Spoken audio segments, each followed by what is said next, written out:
Hola a todos, bienvenidos a esta presentación. Mi nombre es Génesis Mosquera y conjunto con mis compañeros Brian González, Marlon Moreno y Cristian Valencia presentamos el proyecto final en la materia de métodos de elementos finitos con el tema a desarrollar modelado y análisis estructural de una torre soporte para antena mediante el método de elementos finitos. Con el sistema de barras espaciales o armadura tridimensional. Introducción al problema. El presente proyecto aborda el modelado y análisis estructural de una torre soporte para antena mediante el método de elementos finitos, considerando las cargas producidas por su peso propio, el peso de la antena y el viento. La importancia de este análisis radica en evaluar el comportamiento de la estructura frente a estas solicitaciones, determinar su estabilidad, seguridad. El objetivo de modelado es obtener los desplazamientos de fuerzas internas y esfuerzo de los elementos estructurales mediante herramientas computacionales, permitiendo identificar las zonas mayor exigentes y analizar el desempeño de la torre. Relevancia. Falla estructural en torres de antenas implica pérdidas de servicio de telecomunicaciones y riesgo de seguridad pública. 2. Análisis por MIF. Permite predecir el comportamiento antes de la fabricación y optimización de material y seguridad. Objetivos de modelado. Son 3. Formular la matriz de rigidez global en 3D para un elemento tipo barra, calcular desplazamientos nodales y reacciones de los apoyos, obtener las fuerzas axiales y esfuerzos normales en cada barra bajo la carga aplicada. Descripción del problema. Las torres reticulares o autosoportadas son estructuras esenciales para el soporte de antenas, telecomunicación, radiodifusión y monitoreo. En caso de estudio de una torre tipo celosiva, armadura espacial de 13.5 metros de altura con sección triangular que se reduce desde la base hasta la cúspide, donde se ubica la antena. La estructura está sometida a una carga lateral en la punta equivalente a la acción del viento u otra solicitación horizontal que genera flexión global de la torre. Se requiere determinar los desplazamientos nodales, las fuerzas axiales y los esfuerzos internos en cada barra para verificar la seguridad estructural del diseño. En la parte de estructura tenemos, como dije anteriormente, la torre tiene una altura de 13.5 metros de altura, 13 nodos de modelo, 33 elementos tipo barra, 39 grados de libertad, sometida a 10 kN en carga horizontal en la cúspide y 3 nodos empotrados en la base. En ecuaciones que gobiernan el problema tenemos la hipótesis del comportamiento de ley de Hooke. Cada barra transmite únicamente fuerza axial, elementos de dos fuerzas articuladas en sus extremos, relaciones constitutivas lineal elástica, rigidez axial local del elemento, cosenos directores de la barra, matriz de rigidez global, ensamblaje global, sistema de reducción, por decir, tenemos las fuerzas axiales internas y los esfuerzos normales. En las hipótesis consideradas, los elementos tipo barras, cada barra transmite exclusivamente fuerza axial de los nodos. Se comportan como articulaciones o rótulas sin transmisiones del momento, materiales elástico y lineal, comportamiento gobernado por la ley de Hooke, sin plastificación ni daño, pequeños desplazamientos, teoría de primer orden, geometría, no se actualiza durante el análisis, no se considera efectos. Secciones y áreas constantes, todas las áreas comparten la misma área transversal de 10 centímetros cuadrados, independientemente de su función estructural. Carga estática. La fuerza está sometida a 10 kilonewtons. Se aplica de forma cuasi estática en el nodo M, sin efectos dinámicos ni de impacto. Apoyos rígidos e indeformables. Los nodos A, B y C consideran empotrados sin asentamiento ni flexibilidad de la cimentación. En parámetros y propiedades del modelo tenemos módulo de elasticidad, valor de 200 gigapascales, valor típico del acero estructural, área de sección, tenemos 10 centímetros cuadrados, perfil representativo de los montantes diagonales de la torre, coeficiente de posición de 0,30, propiedad estándar del acero definida en el modelo ANSYS, LIN 180. Número de nodos 13, puntos de intersección de las barras. Número de elementos 33, barra tipo link que conforman la celosiva espacial. Grados de libertad 39, 3 traslaciones por cada nodo en espacio X, Y y Z. Carga aplicada, tenemos 10 kN en nodo M. Representa una acción lateral viento en la cúspide. Apoyos, tenemos nodo A, B y C compotrados. Base fija de la torre anclada a la cimentación. Geometría a modelar. Estructura de selección triangular de 3 patas A, B y C que se estrecha progresivamente en 5 niveles hasta rematar en el nodo M, punto de fijación de la antena. Cada nivel intercalado E, F, H, I, K, L introduce un desfase en el eje Z, generando una geometría verdaderamente tridimensional y no plana. Se emplea ariostramiento tipo celosiva, diagonales y horizontales entre niveles para dar rigidez lateral y torsional el conjunto. Discretización de la malla. 13 nodos, cada intersección física de barras se moldea como un nodo de 3 grados de libertad, 33 elementos tipo barra, link, conectados según la tabla conectiva del modelo. La discretización coincide exactamente con la geometría real de la celosiva. No se requiere refinamiento adicional porque cada barra física es por definición un elemento finito. Y condiciones de frontera. Las condiciones de frontera tenemos desplazamientos prescritos, nodos A, B y C, base de la torre anclada a la cimentación. De los 9 grados de libertad corresponden empotramiento total, representación en cada apoyo rígido real de la torre se fija mediante pernos o placas, base ancladas al suelo. Fuerzas aplicadas, nodo M, 13 cúspide, con fuerza de 10 kN, dirección horizontal. Representa una carga lateral equivalente a, por ejemplo, el empuje del viento actuando sobre la antena en el punto más alto de la torre. Resto del grado de libertad activos no restringidos, fuerza nula por defecto. El sistema global de la matriz de 39 por 39 se particiona y reduce a un sistema de 30 por 30 antes de resolver, por decir, 39 grados de libertad totales y 9 restringidos en apoyos. Buenas noches, mi nombre es Cristian Valencia. A continuación revisaremos el análisis por elementos finitos de una torre para antenas utilizando MATLAB. La estructura está compuesta por 13 nodos y 33 barras, construida en acero ASTM A36. Esto nos da un módulo de elasticidad de 200 gigapascales, módulo de Poisson de 0.3 y el área transversal de las barras de 10 centímetros cuadrados. A continuación se presentan las coordenadas de cada uno de los nodos y la conectividad de las barras con sus nodos. Tenemos una fuerza horizontal aplicada en el nodo 13 con una magnitud de 10 kN y conocemos que los nodos 1, 2 y 3 tienen desplazamientos completamente restringidos. Para el modelado ingresamos las propiedades del material, módulo elástico de 200 gigapascales y el área de 10 centímetros cuadrados. Ingresamos la matriz de conectividad de los elementos obteniendo una de dimensiones de 33 por 2 y la matriz de coordenadas de 13 por 3. El número de elementos y nodos determinamos con el tamaño de la matriz conectividad, verificando que el número de elementos es igual a 33 y cada uno tiene 2 nodos. El número total de nodos lo determinamos con el tamaño de la matriz coordenadas, verificando que tenemos 13 nodos y 3 grados de libertad por cada uno. Calculamos los grados de libertad de todo el sistema, que es igual al número de nodos por la dimensión de cada nodo, obteniendo un valor de 39. Definimos el vector desplazamiento que está en función de los grados de libertad, es decir, existen 39 desplazamientos. Definimos el vector fuerza que también está en función de los grados de libertad. Condiciones de contorno y cargas.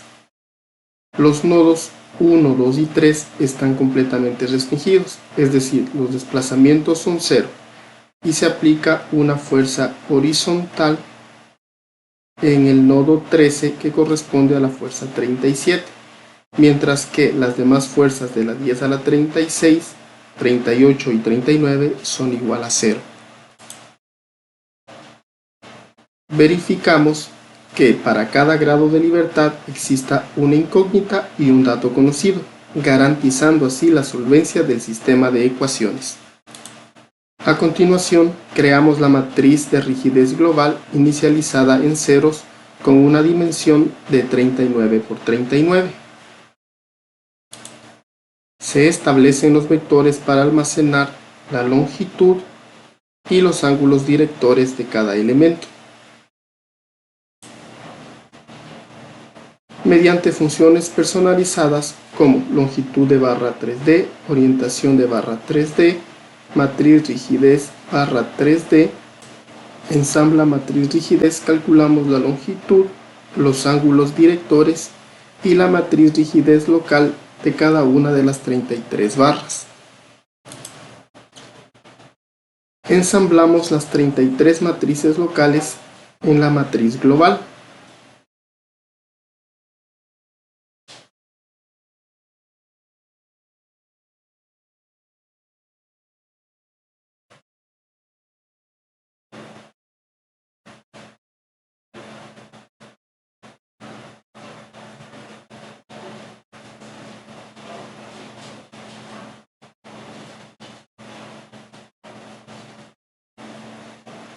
Posteriormente identificamos los índices de desplazamiento conocidos y las fuerzas activas para realizar la partición de la matriz rigidez.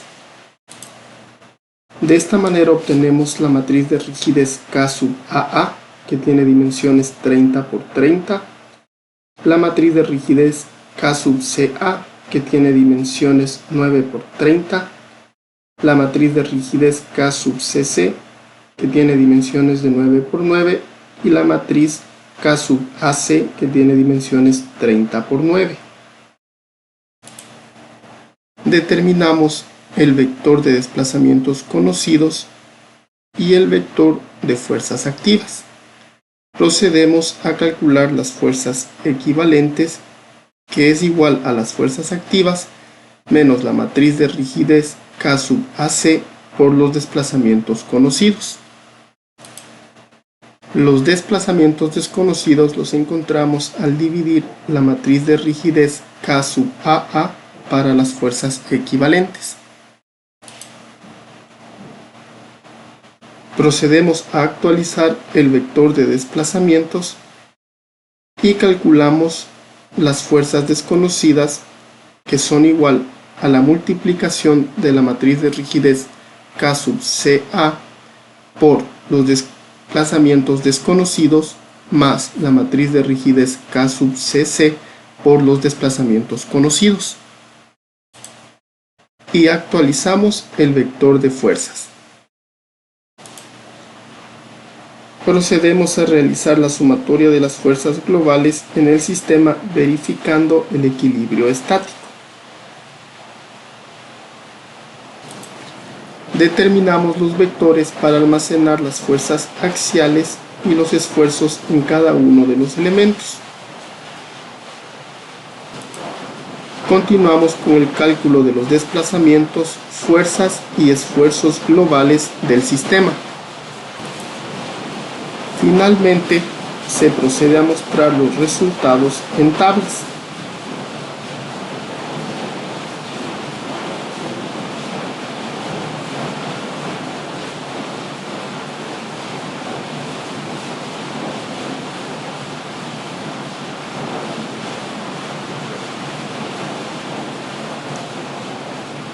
En esta tabla se muestran los grados de libertad con los desplazamientos y las fuerzas para cada uno de ellos. Y en la siguiente tabla se muestran los elementos, los nodos conectados, la longitud, la fuerza axial y el esfuerzo axial en cada uno de ellos. A continuación, mi compañero les mostrará el cálculo en el software ANSYS.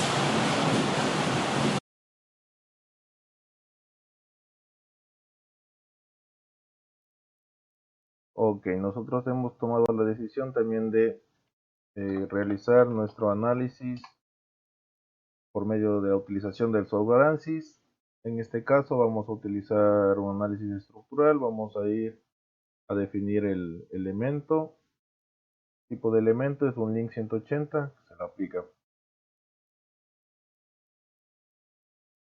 Vamos a definir las propiedades del material. En propiedades de material vamos a ir a modelos del material, vamos a seleccionar un estructural, lineal, elástico, isotrópico. Un módulo de ion de 200 gigapascales y también un Poisson de 0.3. Vamos a definir nuestra sección. Link, vamos a identificarla con el número 1. Vamos a nombrarla número 1 y vamos a definir nuestra área, que es 0.001 metros cuadrados. Una vez definido, vamos a modelar. Como ya tenemos todos los nodos establecidos, vamos a ir vamos a crear nodos y vamos a ir creando nodo por nodo. En este caso nosotros ya los tenemos establecidos, los nodos ya están predeterminados. Una vez creados los nodos, vamos a crear los elementos. Vamos a crear un auto numerado de elementos y vamos a darle las condiciones de cada elemento, cómo están unidos. Entonces vamos a ir formando en este caso nuestra torre.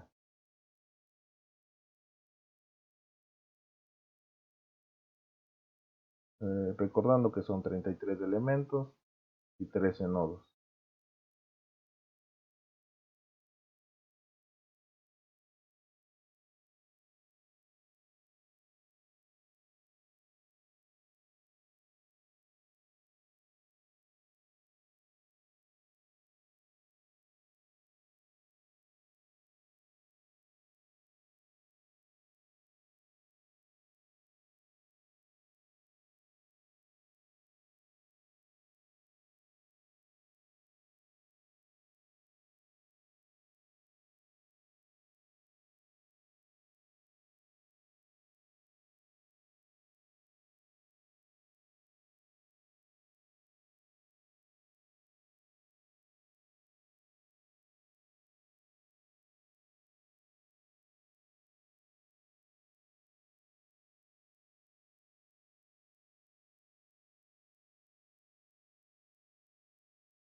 Ok, una vez definidos todos los elementos, vamos a plotear para irnos viendo. Vamos a darle multiplots. Vamos a nombrarlos. Vamos a ver nuestros nodos y nuestros elementos. Ok. Ya están nombrados todos nuestros nodos, todos nuestros elementos.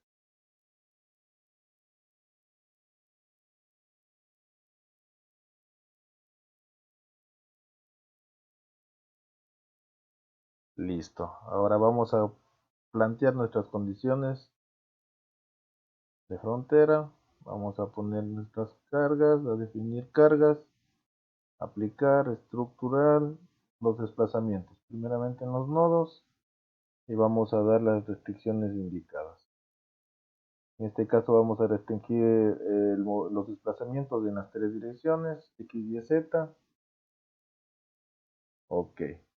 Y también vamos a definir nuestra fuerza, que son 10.000 newtons a lo largo del eje X. Vamos a apply, vamos a lo largo del eje X, vamos a poner 10.000 newtons en X positivo. Ok. Pues nada, ya una vez definidas todas las condiciones, vamos a solucionar Y si todo está bien, tendrá que salirnos la solución está hecha, ¿no? Correctamente. Cerramos y en este caso vamos a ver las soluciones. Primeramente vamos a ver lo que es las deformaciones.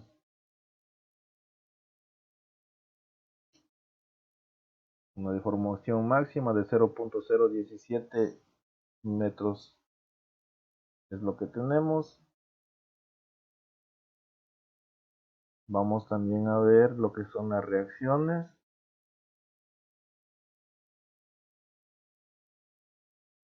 Y las reacciones nos dan aquí en cada nodo y en sus direcciones. En el nodo 1 tenemos en el eje Y 45.000 newtons, nodo 2 tenemos en el eje X menos 10.000 newtons en negativo, en el eje Y tenemos 45.000 newtons en negativo también. Solo en el caso del eje del nodo 3 tenemos unas reacciones que tienden casi a cero, ¿no? Eso es lo que vamos a comprobar también con los resultados del MATLAB. Ok. También podemos ver aquí, visualizar como las deformaciones.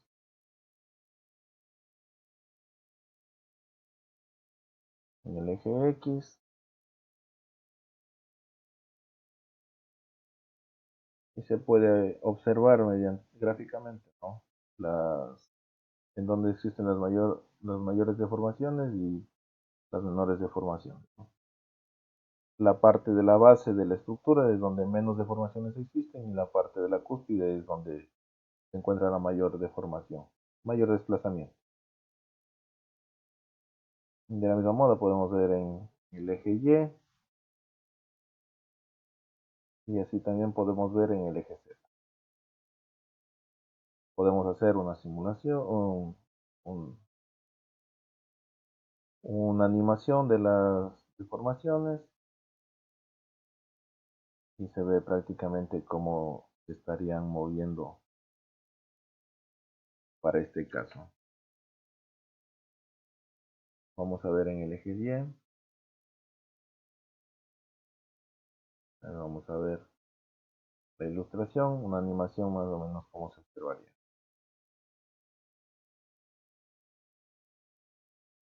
Y de los desplazamientos, la sumatoria de los desplazamientos también se puede ver una ilustración. Como pueden observar, ahí se observa la estructura normal y la deformada.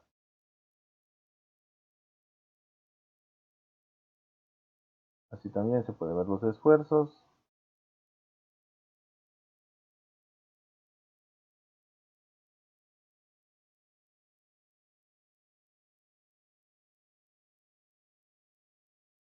De igual manera los esfuerzos funcionan de la misma manera. En este caso también podemos ver lo que son los esfuerzos por elementos. Vamos a observarlo acá. Vamos al List Results y vamos a ver por elementos, ¿no? Esto también vamos a comprobarlo con nuestros valores obtenidos en MATLAB. Aquí tenemos de cada elemento, como se los había dicho, tenemos 33 elementos, hay 33 esfuerzos en cada una de sus direcciones y esto es una manera con la que podemos con la que podemos validar nuestros resultados. Esto sería todo. A continuación nuestro compañero es el que va a exponer sobre la validación de los resultados y la comparación de los resultados obtenidos entre MATLAB y ANSYS. Muchas gracias.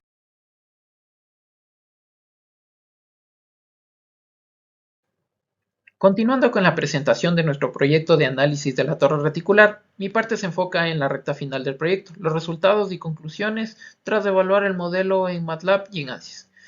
Para analizar los resultados obtenidos, primero debemos observar cómo se deforma la torre a lo largo del eje central.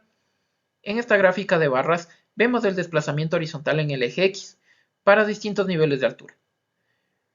Como es de esperar, en la base o en el nodo A, el desplazamiento es nulo debido al empotramiento. Sin embargo, a medida que subimos, el desplazamiento no crece de forma lineal, sino exponencial. Esto confirma que la torre se comporta exactamente como un voladizo o como un cantilever. La base absorbe todo el momento flector, permitiendo que la punta alcance un desplazamiento de 16 milímetros. Ahora, aunque la carga de 10 kilonewtons empuje estrictamente en la dirección del eje X, el mundo real y nuestro modelo en MATLAB son tridimensionales. Si miran el recuadro superior derecho, verán que en el nodo M no solo se movió en el eje X, tuvimos un asentamiento en el eje Y de menos 2.39 milímetros y un desplazamiento lateral en Z de 6.25 milímetros. ¿Por qué ocurre esto? Debido a que la torre tiene una sección transversal triangular que se va usando. Esta geometría genera una leve asimetría al recibir cargas laterales, induciendo un pequeño efecto de torsión y compresión global en la celosía que justifica estos movimientos en el eje Y y en el eje Z. Ahora, el desplazamiento real de la antena no son solo los 16 milímetros en X. Calculando la magnitud del vector tridimensional, obtenemos nuestro primer gran indicador, un desplazamiento máximo absoluto de 17.4 milímetros. Finalmente, calculamos la relación que se obtiene dividiendo el desplazamiento máximo para la altura total de 13.5 metros, obteniendo un valor de 1 sobre 775, que esto nos demuestra que diseñamos una estructura sumamente rígida y estable frente a cargas puntuales. Ya observamos cómo se deforma la torre en la parte superior. Ahora la pregunta lógica es, ¿cómo responde la cimentación para evitar que la estructura salga volando o se vuelque? Para responder esto, analizamos las reacciones en los tres apoyos de la base, en los nodos A, B y C. Como vemos en la tabla, si aplicamos una fuerza de más 10.000 newtons en la cúspide, el apoyo B reacciona con exactamente menos 10.000 newtons en el eje X. La sumatoria de fuerzas en X es igual a 0.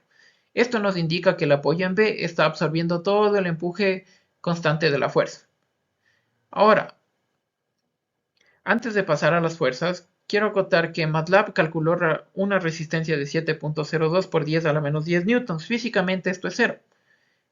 Este valor infinitesimal es simplemente una tolerancia de precisión de la computadora al invertir la matriz de rigidez de 39 por 39. Se menciona esto para validar que nuestro ensamble matricial y la partición del sistema de ecuaciones son matemáticamente correctas. Ahora, analizando el eje Y, es lo más interesante. Tenemos 45.000 newtons en el nodo A y menos 45.000 newtons en el nodo B. ¿De dónde salen estas fuerzas si no aplicamos ninguna carga vertical? La respuesta es del momento de vuelco. Nuestras cargas laterales están a 13.5 metros de altura. Si recordamos la estática básica, el momento de fuerza por distancia, que es igual a los 10.000 newtons por los 13.5 metros de altura, que da 135.000 newtons por metro. Para que la torre no se gire o no colapse, la base debe generar un momento opuesto. En los nodos A y B actúan como una palanca. Uno tira hacia abajo, que sería la tracción en B, y el otro empuja hacia arriba, que es la compresión en A. Para clavar la torre al suelo, esto forma un par de fuerzas. Si multiplicamos esos 45.000 newtons por la distancia de separación de las patas de la torre, obtenemos exactamente el momento necesario para estabilizar la torre. Finalmente, notaremos que en el nodo C tenemos una reacción prácticamente nula en todos los ejes. Esto no es un error de cálculo. Geométricamente, la carga está aplicada en una dirección que se alinea perfectamente de tal forma que en el plano de flexión principalmente recae sobre los apoyos A y B. El apoyo C, para este caso específico, la carga frontal, actúa simplemente como un estabilizador pasivo.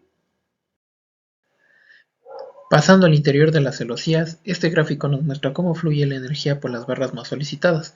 Los valores negativos indican compresión y los positivos tracción. Como era de esperarse, por el momento de vuelco que acabamos de ver en la diapositiva anterior, los montantes principales de la base como la B2 y la B18 soportan casi toda la compresión de la torre. En el caso más crítico tenemos la barra AD en la base, con un pico de 45 kN. Por el contrario, para evitar que la torre colapse por el corte lateral, las diagonales de arrastramiento entran en acción trabajando a tracción. Las barras BE es la más exigida, con un 38.3 kN. Esto demuestra que el diseño de las celosías es eficiente. Los postes verticales aguantan la flexión y las diagonales aguantan el corte. Un detalle importante en nuestro modelo es que la mayoría de las barras secundarias registran fuerzas prácticamente nulas, con un orden de 10 a la menos 10 newtons. Esto no es un error, ocurre por la simetría geométrica de la torre respecto al plano de la carga. En un escenario real, si la fuerza cambiara de dirección, estas barras se activarían. Para cerrar los resultados, traducimos las fuerzas que vimos a esfuerzos. Nuestras barras más críticas alcanzan una compresión máxima de apenas de 45 megapascales. Si utilizamos un acero estructural estándar como es el A36, cuyo límite de fluencia es 250 megapascales, vemos que estamos muy por debajo de la zona de riesgo. Calculamos la relación obteniendo un factor de seguridad de 5.6. Esto quiere decir que el material está sumamente holgado y trabajando en un rango 100% elástico. Conclusiones. A manera de conclusión general, el desarrollo de este código fue un profundo éxito. Logramos ensamblar y resolver fielmente el sistema tridimensional de 39 grados de libertad, pero lo más destacable es la validación cruzada. Al momento de que esta misma torre fue simulada en ANSYS usando elementos del Link 180, los resultados fueron idénticos, lo que certifica al 100% la confiabilidad de nuestras herramientas matemáticas. En la parte de comportamientos físicos y matemáticos, desde el punto de vista físico, confirmamos el comportamiento tipo voladizo de la torre, obteniendo un desplazamiento máximo aceptable de 17.4 milímetros en la cúspide. Matemáticamente, el equilibrio global del sistema se cerró en cero. Esto nos quiere decir que no hay errores de formulación en nuestra matriz de rigidez. Y por último, en el flujo de esfuerzos, a nivel de diseño estructural, confirmamos que los montantes inferiores son el eslabón crítico al absorber el momento de vuelco. Sin embargo, con un esfuerzo máximo de 45 megapascales y un factor de seguridad mayor a 5, concluimos que la torre está bastante sobredimensionada para la única carga que tiene. Limitaciones del modelo y trabajo futuro. Todo modelo numérico es una idealización, y es vital reconocer sus límites. Actualmente nuestro análisis es elástico y lineal. Asumimos una carga puntual simplificada, usamos apoyos perfectamente rígidos y omitimos tanto el peso propio de las celosías como los equipos y antenas. Para un trabajo futuro, para llevar esta estructura a una etapa de construcción, el trabajo futuro debe enfocarse en la realidad normativa y operativa. Esto implica 3 pasos críticos. Primero, un análisis no lineal para verificar que las barras comprimidas no fallen por el pandeo. Segundo, aplicar cargas dinámicas y perfiles de viento reales basados en la norma NEC del Ecuador o la TAI 222. Y como tercer punto, optimizar las áreas transversales para minimizar el peso de la torre, reduciendo costos sin sacrificar seguridad. Recomendaciones. Carga real y estabilidad. Si queremos llevar este modelo a una etapa de construcción y operación en campo, debemos ajustar los parámetros a una realidad. Primero, es mandatorio comprobar la carga crítica de Euler en las barras comprimidas como lo son la B12 y la B18, ya que nuestros análisis de métodos de elementos finitos no detecta la inestabilidad por pandeo. Segundo, debemos reemplazar estas cargas puntuales por cargas combinadas de carga real. Esto puede ser como los sismos, el peso del equipo, los perfiles de viento distribuidos según la normativa vigente, como lo es la NEC en Ecuador. Manufactura y operaciones. De cara a la fabricación, debemos definir nuestros modelos de conexiones. asumiendo nodos perfectamente articulados como lo son con conexiones reales, como lo son con soldadura o apernamiento. Aportarán una rigidez adicional a la flexión. Esto nos abre las puertas a la optimización, al asignar áreas transversales diferentes según el nivel de esfuerzos de cada barra. Podremos reducir significativamente el peso y el costo del proyecto sin comprometer la seguridad industrial. El estándar de la industria.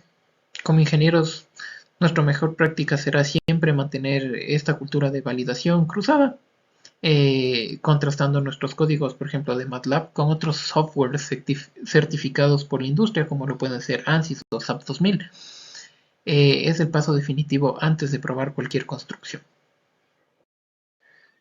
Con estas recomendaciones damos por finalizado nuestra exposición.